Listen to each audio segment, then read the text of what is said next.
నమస్తే, good morning, welcome to morning paper analysis. నేను సిరాజ్. తెలుగు రాష్ట్రాల్లో ఉన్నటువంటి వార్తాపత్రికల్లోని ప్రధాన అంశాలను ఒకసారి పరిశీలిద్దాం. ముందుగా ఈనాడు విషయానికి వెళ్దాం. ఈనాడులో ఉన్నటువంటి ప్రధాన అంశాలు ఒకసారి పరిశీలిస్తే 5 వరకు సమావేశాలు, ఆ తర్వాత కొనసాగింపు పైన తదుపరి బీఏసీలో నిర్ణయం అనేటువంటి అంశం ఇక్కడ ప్రధానంగా హైలైట్ చేశారు. 15 నుంచి 20 రోజులు నిర్వహించాలని విపక్షాలు డిమాండ్ అనేటువంటి అంశం. తెలంగాణ శాసనసభ సమావేశాలకి సంబంధించి అయితే 2 నుంచి ఉభయ సభలు పునఃప్రారంభం. తొలి రోజు సభ ముందుకు పలు కీలకమైనటువంటి బిల్లులు.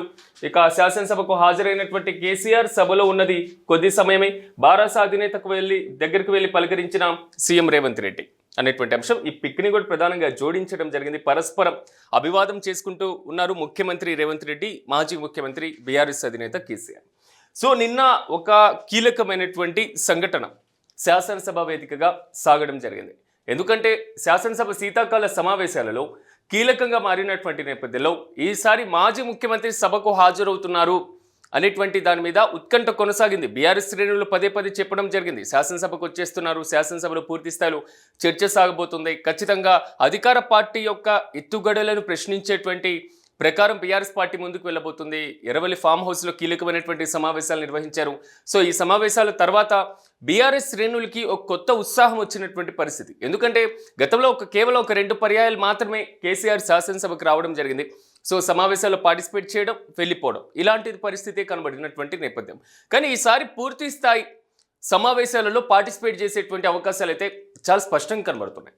ఎందుకంటే ఆల్మోస్ట్ దీనికి సంబంధించి అధికారికమైనటువంటి ప్రకటన రావాల్సి ఉన్నటువంటి నేపథ్యంలో కానీ ఈసారి బీఆర్ఎస్ పార్టీ సమావేశాలను ప్రతిష్టాత్మకంగా తీసుకున్నట్లే తెలుస్తుంది. గతంలో మాదిరి కాకుండా ఈసారి మాత్రం బీఆర్ఎస్ పార్టీ ఎత్తుగడ, వ్యూహం డిఫరెంట్గా ఉండేటువంటి అవకాశాలు కనబడుతున్నాయి. కొంతమంది విశ్లేషకుల యొక్క అభిప్రాయం ప్రకారం శాసనసభ సమావేశాలకి పర్మిషన్ లేకుండా కానివ్వండి, లేకపోతే ఇతరత్ర కారణాలు గైర్హాజరైతే అంటే సభకు ఆబ్సెంట్ అయితే మాత్రం శాసన సభ్యత్వం పైన అనర్హత వేటుపడేటువంటి అవకాశం ఉంది. కాబట్టి వచ్చారు, సంతకం పెట్టేసి వెళ్ళిపోయారు. గతంలో ఇదే పద్ధతి కొనసాగింది. ఈసారి కూడా అలాగే చేస్తున్నారు. పూర్తి స్థాయి సెషన్స్లో పార్టిసిపేట్ చేసేటువంటి అవకాశం లేదు అనేటువంటిది కొంతవరకు అభిప్రాయం వచ్చినటువంటి నేపథ్యంలో కానీ ఈసారి ప్రభుత్వానికి అంత అవకాశం ఇచ్చేటువంటి ఛాన్స్ మాత్రం మాజీ ముఖ్యమంత్రి ఇస్తారు అనేది మాత్రం ఇక్కడ కనబడట్లేదు. రెండో అంశాన్ని ఒకసారి పరిశీలిస్తే నిన్న సభలో జరిగేటువంటి అంశాలు ప్రధానంగా సో ఏదైతే శాసనసభకు వచ్చినటువంటి నేపథ్యం, సో జాతీయ గీతాన్ని ఆలాపించినటువంటి పరిస్థితి, దాని తర్వాత 0 అవర్స్ సాగినటువంటి సిచ్యువేషన్, ఇలాంటి నేపథ్యంలో సభ ఈరోజు అండ్ రేపు ఈ 2 రోజులు వాయిదా పడిన అనంతరం జనవరి 2న మళ్ళీ ప్రారంభం కాబోతుంది. ఈ జనవరి 2న ప్రారంభమైన తర్వాత కీలకమైనటువంటి బిల్లులు చర్చకు వచ్చేటువంటి అవకాశాలు అయితే కనబడుతున్నాయి. మరీ ముఖ్యంగా ప్రభుత్వం ప్రతిష్టాత్మకంగా తీసుకున్న, ప్రతిపక్షం అత్యంత ప్రాధాన్యత ఇస్తున్న నీటిపారుదల రంగాలకు సంబంధించినటువంటి అంశాలు కూడా చర్చకు వచ్చేటువంటి అవకాశాలు కనబడుతున్నాయి. అట్ ద సేమ్ టైం ఇక్కడ మనకు కనబడుతున్నటువంటి అంశం ఓఆర్ఆర్ లోపల ఉన్నటువంటి ఔటర్ రింగ్ రోడ్ లోపల ఉన్నటువంటి ఏదైతే మున్సిపాలిటీలు ఉన్నాయో ఆ మున్సిపాలిటీలన్నీ కూడా జీహెచ్ఎంసీలో విలీనం చేసేటువంటి ప్రక్రియకు సంబంధించినటువంటి బిల్లును కూడా శాసనసభలో ప్రవేశపెట్టేటువంటి అవకాశం ఉంది. అదేవిధంగా జీహెచ్ఎంసీకి సంబంధించినటువంటి వార్డులకి సంబంధించి 300కి పెంచుతూ డివిజన్లను కూడా కీలకమైనటువంటి నిర్ణయం తీసుకున్నారు. సో దానికి సంబంధించినటువంటి బిల్లు చర్చకు వచ్చేటువంటి అవకాశం ఉంది. ఇక జీఎస్టీకి సంబంధించినటువంటి సవరణ బిల్లు ఏదైతే ఉందో ఆ అంశం కూడా చర్చకు వచ్చేటువంటి ఛాన్స్ ఉంది. ఆ బిల్లు కూడా సభ ముందుకు వచ్చేటువంటి అవకాశాలు కనబడుతున్నాయి.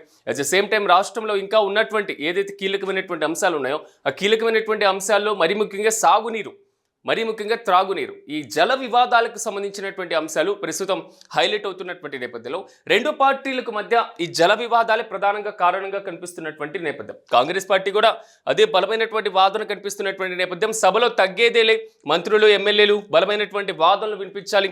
సో బారాస చెప్పేవి అసత్యాలని ఆధారాలతో ఎండగట్టాలి, అన్ని అంశాలపైన సమగ్ర సమాచారంతో సిద్ధం కావాలి సీఎం రేవంత్ రెడ్డి దిశానిర్దేశం అనేటువంటి అంశం. ఇక్కడ శాసనసభ సమావేశాలు కానివ్వండి, శాసన మండలి సమావేశాలు కానివ్వండి, లోక్సభ సమావేశాలు కానివ్వండి, రాజ్యసభ సమావేశాలు కానివ్వండి, సభ సాగేటువంటి తీరులో అంటే అధికార పక్షం, ప్రతిపక్షం ఇవి 2 కూడా ఒక జోడెద్దులు లాంటివి. 2 ఉన్నప్పుడు, 2 సక్రమంగా వెళ్ళినప్పుడు మాత్రమే ఆ బండి, 4 చక్రాల బండి ఏ బండి అయినా కానీ సక్రమంగా ముందుకు వెళ్ళేటువంటి అవకాశాలు కనిపిస్తూ ఉంటాయి. మరి ఇలాంటి సందర్భంలో అధికార ప్రతిపక్షాలు 2 కూడా శాసనసభలో అనేక విమర్శలు, ప్రతి విమర్శలు చేసుకోవచ్చు. ఫైనల్గా అనేక అంశాలు చర్చకు రావచ్చు. సో వారి మధ్య ఉన్నటువంటి రాజకీయపరమైనటువంటి విభేదాలు పక్కన పెట్టవచ్చు. కానీ ఇక్కడ కనబడుతున్నటువంటి అంశం సభలో చర్చ జరిగేటువంటి తీరులో, చేస్తున్నటువంటి నిర్ణయాల్లో, మాట్లాడుతున్నటువంటి ప్రసంగాలలో, వాడేటువంటి పదాల్లో ప్రతి దాన్ని కూడా ప్రజలు వింటూ ఉంటారు. ఇది చాలా చరిత్ర ఎరిగినటువంటి సత్యం. కానీ ఇక్కడ కనబడుతున్నటువంటి ఇష్యూ ఆల్మోస్ట్ ఇన్ని కీలకమైనటువంటి బిల్లులు ఈసారి సభ ముందుకు రాబోతున్నటువంటి తరుణంలో సో మాజీ ముఖ్యమంత్రి మళ్ళీ సభకు హాజరవుతారా లేదా సభకు హాజరవరా, కేవలం ఏదైతే విశ్లేషకులు చెప్తున్నట్లుగా సో 6 నెలల పరిమితి అనేటువంటి ఏదైతే ఉందో నిబంధన, ఆ నిబంధన కోసమే శాసనసభకు వచ్చారా, లేకపోతే పూర్తి స్థాయిలో సాగునీటి ప్రాజెక్టులపైన ఎండగట్టేందుకు ప్రభుత్వానికి మరి ముఖ్యంగా ప్రశ్నించేందుకు పూర్తి స్థాయిలో సభకు హాజరవుతారా, ఇలాంటి ప్రశ్నలన్నీ కూడా అనేకం ఉత్పన్నమైనటువంటి పరిస్థితి. అధికార పార్టీ కూడా సన్నద్ధతతో ముందున్నటువంటి situation. At the same time Erravelli farm హౌస్లో కీలకమైనటువంటి బీఆర్ఎస్ నేతలతో, మాజీ మంత్రులతో, ఎమ్మెల్యేలతో, ఎమ్మెల్సీలతో కీలక సమావేశం నిర్వహించారు బీఆర్ఎస్ అధినేత. వారికి సంబంధించి దిశానిర్దేశం చేయడం జరిగింది. సభలో లేవనెత్తాల్సినటువంటి అంశాలు కీలకంగా మారినటువంటి situation. At the same time Palamuru Rangareddy ప్రాజెక్ట్కి సంబంధించి చర్చకు వచ్చేటువంటి అవకాశం ఉంది కాబట్టి ఆ అంశాన్ని ఎండగట్టేటువంటి తీరు, దిండి లిఫ్ట్ ఏదైతే ప్రాజెక్ట్ ఉందో ఆ అంశానికి సంబంధించి ప్రభుత్వాన్ని ప్రశ్నించేటువంటి వైనం, దాని తర్వాత ఉన్నటువంటి అనేక సాగునీటి ప్రాజెక్టులు, గోదావరి ప్రాజెక్ట్ మీద నిర్మిస్తున్నటువంటి ప్రాజెక్టులు కానివ్వండి, కాళేశ్వరం ప్రాజెక్ట్కి సంబంధించినటువంటి అంశం. సో కాళేశ్వరం అనేది కూలేశ్వరం అని కాంగ్రెస్ పార్టీ విమర్శ చేస్తున్నటువంటి నేపథ్యంలో కాళేశ్వరం ఈ మేడిగడ్డ ఏదైతే డ్యామ్ ఉందో అది కుంగిపోయినటువంటి పరిస్థితి ఉంది కాబట్టి సో దాంట్లో జరిగినటువంటి అవినీతిని మేము ఎండగడతామని కాంగ్రెస్ పార్టీ ముందుకు వెళ్తున్నటువంటి సిచ్యువేషన్ కనబడుతుంది. సో అప్పుడు ఆ డ్యామ్ నిర్మాణానికి ఉన్నటువంటి ప్రధానమైనటువంటి అంశాలు, ఆ డ్యామ్ అక్కడ నిర్మించడానికి ఏవైతే కీలకమైనటువంటి ప్రతిపాదనలు ప్రాతిపదికను తీసుకున్నారో ఆ అంశాలను బీఆర్ఎస్ పార్టీ సభ ముందు ఉంచేటువంటి అవకాశాలు కూడా లేకపోలేదు. At the same time Krishna జలాలకి సంబంధించినటువంటి వాటా తేల్చడానికి సంబంధించి కూడా బీజేపీ పాత్ర కూడా ఉంది కాబట్టి సో బీజేపీకి సంబంధించి కూడా కొంతవరకు ఇరకాటంలో పెట్టేటువంటి ఆలోచన కూడా కనిపిస్తుంది. అట్ ద సేమ్ టైం సభలో ఏం చర్చ జరగబోతుంది, ఏం నిర్ణయం తీసుకోబోతున్నారు, ఎలాంటి అంశాలు సభ ముందుకు వస్తాయనేది మాత్రం జనవరి 2న జరిగేటువంటి బీఏసీ సమావేశంలో కీలకమైనటువంటి నిర్ణయం తీసుకునేటువంటి అవకాశాలు కనబడుతున్నాయి. సో మళ్ళీ బిజినెస్ అడ్వైజరీ కమిటీ, శాసనసభ నిర్వహణకి సంబంధించినటువంటి ఒక కీలకమైనటువంటి కమిటీ, స్పీకర్ అధ్యక్షతన సో ఏదైతే సభలో నాయకుడితో పాటుగా ప్రతిపక్ష పార్టీ వివిధ విపక్షాలకు సంబంధించినటువంటి ఫ్లోర్ లీడర్స్ అందరూ కూడా దీంట్లో మెంబర్స్గా ఉంటారు కాబట్టి ఒక సక్రమంగా ఒక పద్ధతి ప్రకారం నిర్ణయం తీసుకునేటువంటి అవకాశాలు కనబడుతున్నాయి.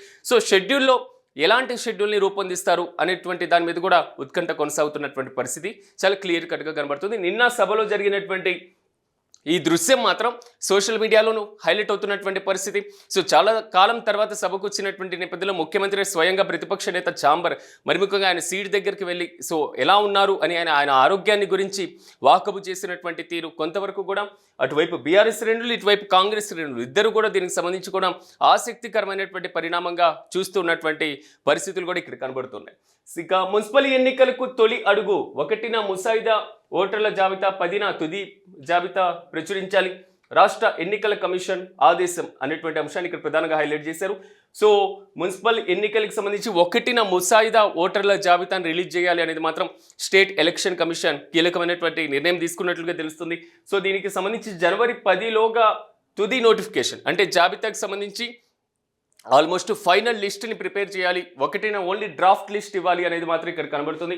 సో జనవరి 10కి సంబంధించి పూర్తి స్థాయిలో రాష్ట్రంలో మున్సిపాలిటీ ఎన్నికలకి సంబంధించి ఆల్మోస్ట్ ఎంతమంది ఓటర్లు ఉన్నారు, ఎన్ని ఓట్లని తొలగించడం జరిగింది, సో ఏ మున్సిపాలిటీ పరిధిలో ఎంతమంది ఓటర్లు ఉన్నారు, సో మున్సిపాలిటీ పరిధిలో ఉన్నటువంటి గ్రామాల విలీనం ప్రక్రియ పూర్తవుతున్నటువంటి తరుణంలో సో ఆ ఏదైతే విలీనమైనటువంటి వాటిని తీసుకొని పరిగణలోకి తీసుకొని పూర్తి స్థాయిలో జనాభాని మాత్రం మరి ముఖ్యంగా ఓటర్లని లెక్కించేటువంటి అవకాశాలు అయితే, ఓటర్ల తుది జాబితాని ప్రచురించేటువంటి అవకాశాలు అయితే చాలా క్లియర్ కట్గా కనబడుతున్నాయి. ఎట్ ద సేమ్ టైం ఈ షెడ్యూల్ ప్రకారమే జరిగినట్లయితే ఖచ్చితంగా ఫిబ్రవరిలో దీనికి సంబంధించినటువంటి ఎన్నికల తంతు పూర్తయ్యేటువంటి అవకాశాలు అయితే క్లియర్ కట్గా ఉంది. ఎందుకంటే ఆల్రెడీ స్థానిక సంస్థల ఎన్నికలు అయిపోయినటువంటి నేపథ్యంలో దీని తర్వాత ఎంపీటీసీ, జెడ్పీటీసీ ఎన్నికలకు ప్రాధాన్యత ఇస్తారు, జిల్లా పరిషత్కి సంబంధించి కీలక నిర్ణయం తీసుకుంటారు, సో ఆ ఎన్నికలకు వెళ్తారు అనేది అందరూ ఊహించారు. కానీ అది ఎందుకో కొంతవరకు లేట్గా సాగుతున్నటువంటి ప్రక్రియ కనబడుతుంది. బట్ ఫిబ్రవరిలో మాత్రం మున్సిపల్ ఎన్నికల వైపు నిర్వహించి మళ్ళీ జెడ్పీటీసీ వైపు వచ్చేటువంటి అవకాశాలు అయితే కనబడుతున్నాయి. సో ఇలాంటి టైంలో సో అధికార పక్షాలు, ప్రతిపక్షాలు రెండు కూడా కీలకంగా తీసుకునేటువంటి అవకాశాలు అయితే ఖచ్చితంగా ఉంటున్నాయి. ఎందుకంటే గ్రామీణ ప్రాంతంలో ఉన్నటువంటి ఓటర్ల యొక్క నాడి ఎలా ఉంది, గ్రామీణ ప్రాంతాల్లో నివసిస్తున్నటువంటి ఓటర్లు ఏ పార్టీకి మొగ్గు చూపుతున్నారు, ఏ పార్టీకి అధికారం కట్టబెట్టారు, ఎన్ని స్థానాల్లో సర్పంచులను గెలిపించుకున్నారు, ఇలాంటి అంశాలు తంతు ఇప్పటివరకు అయిపోయినాయి. కానీ మున్సిపల్ ఎన్నికల్లో డైరెక్ట్ పార్టీల ప్రమేయం కూడా ఉండేటువంటి అవకాశాలు కూడా ఉన్నటువంటి నేపథ్యంలో మున్సిపాలిటీ ఎన్నికలు మాత్రం అన్ని పార్టీలు ప్రతిష్టాత్మకంగా తీసుకునేటువంటి అవకాశాలు కూడా కనబడుతున్నాయి. అట్ ద సేమ్ టైం జీహెచ్ఎంసీకి సంబంధించినటువంటి అంశం, ఎందుకంటే వార్డుల సంఖ్య 300కు పెంచినటువంటి నేపథ్యంలో ఆల్మోస్ట్ జీహెచ్ఎంసీ పరిధిలో ఉన్నటువంటి మున్సిపాలిటీలో కూడా విలీనానికి సంబంధించి శాసనసభ ముందు బిల్లు కూడా వచ్చేటువంటి అవకాశం ఉంది. కాబట్టి సో మున్సిపల్ ఎన్నికలతో పాటుగా జీహెచ్ఎంసీ ఎన్నికలు నిర్వహిస్తారా, లేకపోతే జీహెచ్ఎంసీ ఎన్నికలకు ముందే అంటే ఏదైతే మున్సిపల్ ఎన్నికలు ఉన్నాయో దాని తర్వాత జీహెచ్ఎంసీ ఎన్నికలు నిర్వహించేటువంటి ఆలోచన ప్రభుత్వం చేస్తుందా అన్న దాని మీద మరింత క్లారిటీ రావాల్సినటువంటి పరిస్థితి ఉంటుంది. ఎందుకంటే విలీనం అయితే పూర్తవుతున్నటువంటి తరుణం కనబడుతుంది. ఓఆర్ఆర్ పరిధిలో మొత్తం కూడా జీహెచ్ఎంసీ ఒక మహానగరంగా దేశంలోనే అతిపెద్ద మున్సిపల్ కార్పొరేషన్గా మారుతున్నటువంటి నేపథ్యం. సో వ్యవస్థలన్నీ కూడా ఎక్కడికక్కడ మార్పులు చేర్పులు, జోనల్ సిస్టమ్స్ కానివ్వండి, సర్కిల్స్ కానివ్వండి, సో వార్డుల మార్పు కానివ్వండి, సో ఏదైతే డివిజన్స్కి సంబంధించినటువంటి బార్డర్స్ మార్పు కానివ్వండి, ఇలాంటి అనేక తంతు కూడా సాగుతున్నటువంటి నేపథ్యంలో దీంట్లో ఉన్నటువంటి ఓటర్ల జాబితా డివిజన్ వైజ్గా ఇది ప్రిపేర్ చేయాలంటే కొంతవరకు టైం ఎక్కువగా పట్టేటువంటి అవకాశాలు కూడా ఉన్నాయి. కాబట్టి సో ఒకేసారి మున్సిపల్ ఎన్నికలతో పాటుగా జీహెచ్ఎంసీ కూడా నిర్వహిస్తారా లేదా అన్న దాని మీద మరింత క్లారిటీ రావాల్సినటువంటి పరిస్థితి ఉంటుంది. ప్రస్తుతానికైతే మాత్రం ఓటర్ల జాబితాతో రాష్ట్ర ఎన్నికల సంఘం ఆల్మోస్ట్ దూకుడుగా ముందుకు వెళ్తున్నటువంటి పరిస్థితి. సో ప్రక్రియనైతే ఫాస్ట్ చేస్తున్నారు. సకాలంలో ఎన్నికలు నిర్వహించాల్సినటువంటి అవసరం ఖచ్చితంగా ఉంటుంది. ఎందుకంటే స్థానిక సంస్థలకు సంబంధించినటువంటి అతి పెద్ద ఒక తలనొప్పి, స్థానిక సంస్థలకు సంబంధించినటువంటి అతిపెద్ద కీలకమైనటువంటి సమస్య.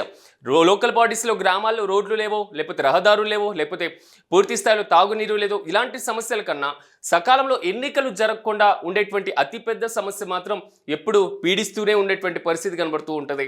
సో స్పెషల్ ఆఫీసర్స్తో పరిపాలన సాగుతూ ఉండడం. రీసెంట్గా పంచాయతీలకి ఎన్నికలు అయిపోయిన మున్సిపాలిటీలు కూడా ఆల్మోస్ట్ మున్సిపల్ కమిషనర్కి సంబంధించి ప్రత్యేక అధికారిగా బాధ్యతలు నిర్వహిస్తూ ఉండడం, మున్సిపాలిటీకి చైర్మన్ లేకపోవడం, వార్డుల్లో కౌన్సిలర్స్ లేకపోవడం, వాళ్ళ పదవీ కాలం అయిపోవడం, సో సకాలంలో ఎన్నికలు నిర్వహించలేకపోవడం, సో ఎన్నికలు నిర్వహించలేకపోవడంతో ఆర్థిక సంఘానికి సంబంధించినటువంటి నిధులు కానీ మరి రాష్ట్ర ప్రభుత్వం జారీ చేసేటువంటి నిధులకు సంబంధించి పెండింగ్లో ఉండేటువంటి పరిస్థితి.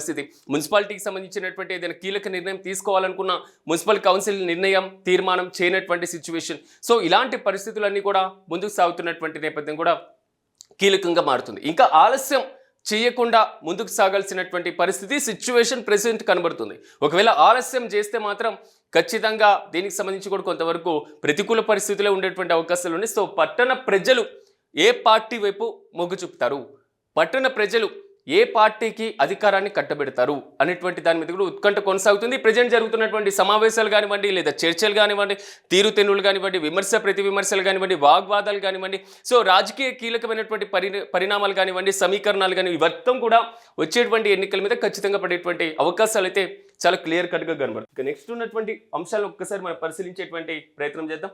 ఎస్, ఫ్యూచర్ సిటీకి పోలీస్ కమిషనరేట్ అనేటువంటి అంశాన్ని ఇక్కడ ప్రధానంగా హైలైట్ చేశారు. రాచకొండ పేరు మల్కాజ్గిరిగా మార్పు అనేటువంటి అంశాన్ని ఇక్కడ ప్రధానంగా హైలైట్ చేయడం జరిగింది. ఫ్యూచర్ సిటీ సిపిగా సుధీర్ బాబును నియమిస్తూ రాష్ట్ర ప్రభుత్వం కీలకమైనటువంటి నిర్ణయం తీసుకున్నటువంటి పరిస్థితి అయితే కనబడుతుంది. సో ఏదైతే గ్రేటర్ హైదరాబాద్ పరిధి ఇప్పటి వరకు మనం చెప్పుకున్నటువంటి అంశాలు, మున్సిపాలిటీల విలీనం తర్వాత గ్రేటర్ హైదరాబాద్ దేశంలోనే అతిపెద్ద మహానగరపాలక సంస్థగా ఆవిర్భవించినటువంటి పరిస్థితి. ఇలా అంటే అతిపెద్ద మున్సిపల్ కార్పొరేషన్గా మారింది సో విస్తీర్ణ పరంగా.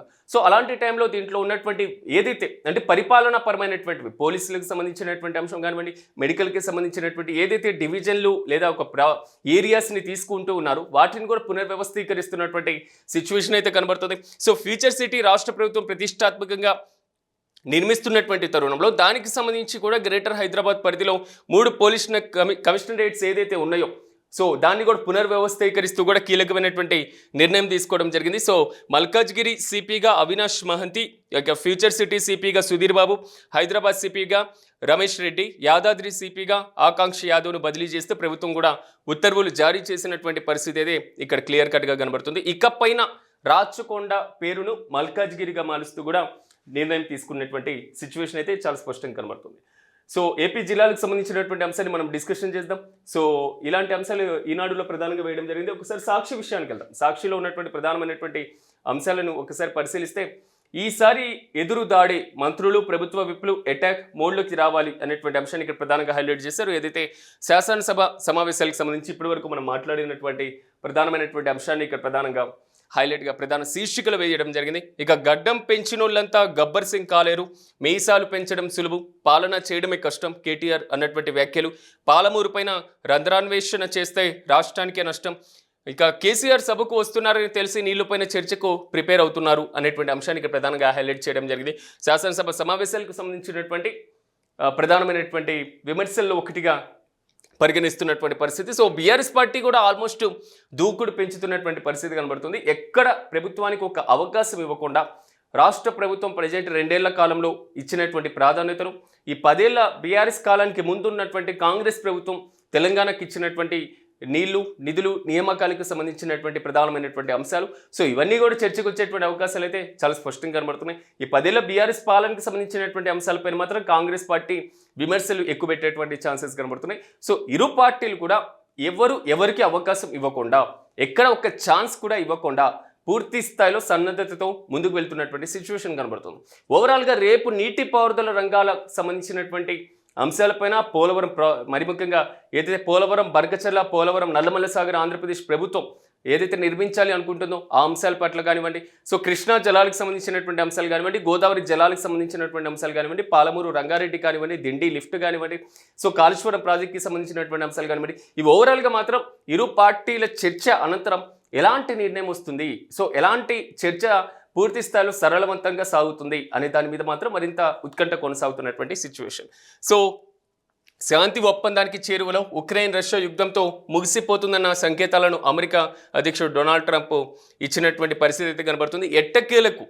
ఎట్టకేలకు రష్యా ఉక్రెయిన్కి సంబంధించినటువంటి యుద్ధం పులి స్టాప్ పడేటువంటి అవకాశాలు అయితే చాలా క్లియర్ కట్గా కనబడుతున్నాయి. రెండో ప్రపంచ యుద్ధం కంటే, మొదటి ప్రపంచ యుద్ధం కంటే అత్యంత కీలకంగా మారినటువంటి యుద్ధం రష్యా ఉక్రెయిన్ యుద్ధం. ఎందుకంటే ఈ యుద్ధానికి సంబంధించి 2021లో ప్రారంభమైనటువంటి యుద్ధం ఆల్మోస్ట్ పూర్తి స్థాయిలో సో ప్రపంచంలో ఉన్నటువంటి అన్ని దేశాలను మెలేయడం జరిగింది. వాణిజ్యపరమైనటువంటి యుద్ధాలు జరిగినాయి, రాజకీయపరమైనటువంటి యుద్ధాలు జరిగినాయి, ఆర్థికపరమైనటువంటి యుద్ధాలు సాగుతున్నటువంటి నేపథ్యం, వివిధ దేశాల మధ్య పూర్తి స్థాయిలో వర్గాలుగా ఏర్పడినటువంటి పరిస్థితి. సో ఇలాంటి నేపథ్యంలో ట్రంప్ మధ్యవర్తిత్వం కొంతవరకు ఫలించబోతుందా అనే ఊహాగానాలు కూడా వ్యక్తమవుతున్నటువంటి పరిస్థితి. రీసెంట్గా రష్యా అధ్యక్షుడు వ్లాదిమిర్ పుతిన్ భారత పర్యటనకు వచ్చినప్పుడు, భారత ప్రధానమంత్రితో సమావేశమైనప్పుడు కానివ్వండి, లేకపోతే భారత ప్రధానమంత్రి రష్యా పర్యటనకు వెళ్ళినప్పుడు ఆయనతో సమావేశమైనటువంటి అంశాలు కానివ్వండి, రష్యాకి ఉక్రెయిన్కి మధ్య ఉన్నటువంటి ఉద్రిక్త పరిస్థితులను శాంతి పద్ధతుల వైపు అడుగులు వేస్తే కొంతవరకు బాగుంటుంది అనేటువంటి ఆలోచన ధోరణిని ఇరువురు నేతలు పంచుకున్నటువంటి పరిస్థితి కనబడి, కానీ ట్రంప్ మాత్రం ప్రతి స్థాయి కూడా అంటే వివిధ దేశాల మధ్య సాగుతున్నటువంటి యుద్ధ పద్ధతుల నివారణకు తానే కృషి చేశాను, తానే ఆద్యుని, నేనే పూర్తి స్థాయిలో శాంతి దూతను అని ప్రకటించుకున్నటువంటి తీరుతెన్నులున్న పాపం పూర్తి స్థాయిలో నోబెల్ కమిటీ మాత్రం దాన్ని స్వాగతించినటువంటి పరిస్థితి అయితే కనబడింది. ఓవరాల్గా మాత్రం రష్యా ఉక్రెయిన్కి మధ్య యుద్ధానికి సంబంధించి ఆల్మోస్ట్ అంటే ఒక 90% ఇరువురికి సంబంధించినటువంటి కీలకమైనటువంటి ఒప్పందాలకి, కీలకమైనటువంటి అగ్రిమెంట్కి, కీలకమైనటువంటి షరతులకి ఆల్మోస్ట్ అంగీకరించినట్లుగా తెలుస్తుంది. కేవలం ఒక 10% మాత్రమే సో ఇరువురి మధ్య కొంతవరకు క్లిష్టంగా మారింది. ఆ 10% కూడా డాన్బాస్ అనేటువంటి ఒక ఏరియా. సో ఆ డాన్బాస్ అనేటువంటి కేవలం ఆ ఒక్క ఏరియా మాత్రమే ఒకవైపు రష్యాతో పాటుగా ఉక్రెయిన్ పట్టుబడుతున్నటువంటి పరిస్థితులు కనబడుతున్నాయి. అట్ ద సేమ్ టైం ఇంత భారీ విపత్తు తర్వాత, ఇంత భారీ సంక్షోభం తర్వాత, ఇంత భారీ యుద్ధాల తర్వాత ఉక్రెయిన్ మాత్రం ఒక శక్తివంతమైనటువంటి దేశంగా తయారవుతుందా అనేటువంటి క్వశ్చన్ మార్కు విశ్లేషకుల దగ్గర నుంచి వస్తున్నటువంటి పరిస్థితి. ఎందుకంటే ఉక్రెయిన్ ఆల్మోస్ట్ ప్రపంచంలో ఉన్నటువంటి నాటో కూటమిలో చేరాలి, నాటోతో ఒక కీలకమైనటువంటి భాగస్వామిగా ఉండాలి అనేటువంటి ఆలోచన దగ్గర నుంచి అడుగులు వేసిన తర్వాత ఆల్మోస్ట్ దానికి రష్యా నుంచి ప్రతిఘటన ఎదుర్కోవడం, డాన్బాస్ లాంటి ఏరియాలు కానివ్వండి, ఇతర ప్రాంతాల మీద రష్యా గుత్తాధిపత్యాన్ని తీసుకోవడం, ఇలాంటి పరిస్థితులు కూడా సాగినటువంటి నేపథ్యంలో సో ఏం చేయబోతున్నారు, ఎలా జరగబోతుంది అనే దాని మీద కూడా క్వశ్చన్ మార్క్ మారింది. కాబట్టి నాటో దగ్గర నుంచి రక్షణ ఒప్పందాలు, మరి ముఖ్యంగా ఏదైతే ఐరోపా దేశాలకు సంబంధించినటువంటి కీలకమైనటువంటి రష్యన్ సహాయం, సో ఇలాంటి వాటన్నిటికీ పక్కన పెట్టేసి ఎప్పటికైనా ఈ మొత్తం కూడా ఉక్రెయిన్కి కలిగితే మాత్రం సో ఏదైతే రష్యా అతిపెద్ద భూభాగం ఉందో ఆ భూభాగం పక్కన ఉక్రెయిన్ వంటి ఒక చిన్న దేశం మాత్రం పూర్తి స్థాయిలో రష్యాకి ప్రతికూల పరిస్థితులు, ప్రతికూల వాతావరణం తేవడానికి ఎప్పుడైనా ఇబ్బందికరంగా ఉండేటువంటి అవకాశాలు అయితే చాలా క్లియర్ కట్గా ఉన్నాయి.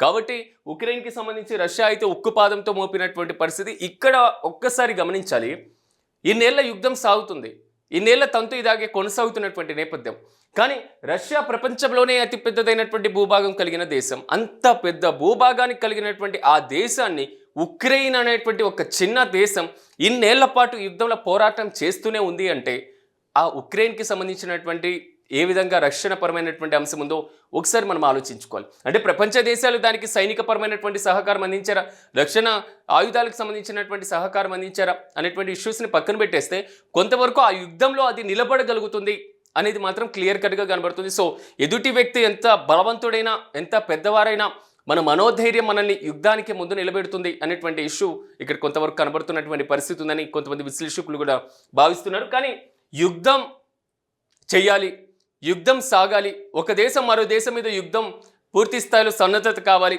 యుద్ధ పరిస్థితులు ఉండాలి. ఈ మొత్తం కూడా వెళ్ళిపోయినటువంటి రోజులు ఎప్పుడో మొదటి ప్రపంచ యుద్ధ కాలంలో ఉన్నాము, లేదా 1949, 45 ఆ కాలంలో ఉన్నాము. సో ఎప్పుడు ఇంకా మొదటి ప్రపంచ యుద్ధాలు, రెండో ప్రపంచ యుద్ధాలు అంటే వినాశనాలు లేదా పూర్తి స్థాయిలో ఆ ప్రాంతాలను ఆక్యుపై చేసుకోవడం, ఆక్రమణ చేసుకోవడం, సైనికపరమైనటువంటి హింస సాధించడం, ఇలాంటి వాటి వైపు ఒక దశాబ్దం పోయినటువంటి పరిస్థితి. సో ఒక శతాబ్దమే పోయినటువంటి సిచ్యువేషన్. కానీ ఇప్పుడు ఉన్నటువంటి అంశం అభివృద్ధిలో పోటీ పడ్డం వివిధ దేశాల మధ్య. కాబట్టి ప్రపంచ శాంతి కోసం కీలకంగా ఉండాల్సినటువంటి నేపథ్యం అన్ని దేశాలు కూడా. కాబట్టి ఇది ప్రపంచ దేశాలను కూడా స్వాగతించదగ్గ విషయమే. కాబట్టి ఆ 10% ఏదైతే షరతులు ఉన్నాయో వాటి మీద కూడా కీలకమైనటువంటి నిర్ణయం తీసుకొని ఈ యుద్ధానికి ముగింపు పలికి పులి స్టాప్ పెడితే మాత్రం, ఒకవేళ అదే కారణం ప్రధానంగా ట్రంప్ అయితే మాత్రం ఓకే, అందరూ రియల్ హీరోగానే భావించేటువంటి అవకాశాలు కూడా లేకపోలేదు. సో ఇది ప్రధానమైనగా ఇక్కడ కనబడుతున్నటువంటి అంశాలు. ఎట్ ద సేమ్ టైం ఏదైతే మీ చేతకానితనంతోనే రాష్ట్రానికి నష్టం, దాన్ని దాచిపెట్టి మమ్మల్ని బదనాం చేస్తారా మంత్రి ఉత్తమ్ కుమార్ రెడ్డి చేసినటువంటి కామెంట్స్.